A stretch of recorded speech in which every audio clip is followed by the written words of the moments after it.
Hello po, magandang buhay po sa inyo lahat. Kamusta po kayo? Okay po, tuloy na po tayo.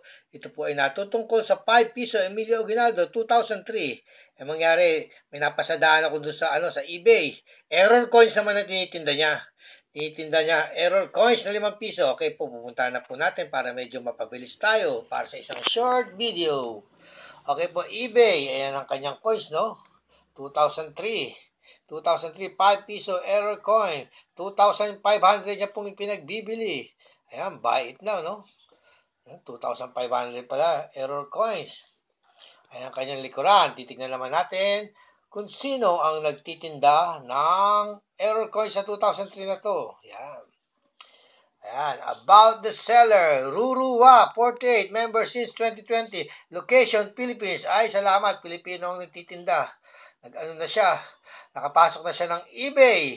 Yan, congrats sa'yo. Yan, ako naman ay natutuwa, dumarami na ang mga Pilipinong nakakapag-seller sa eBay. Yan ang ano natin eh. Kung sa ano, yan ang pinaka-importante. Makapag-seller sa eBay. Okay po ah. Sa mga viewers po, hindi man po tayo nabilhan o hindi man po tayo makapagbenta ng coins, ang mahalaga, mayroon po tayong collection.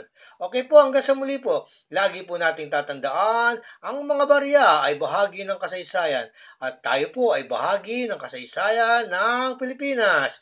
Bye for now!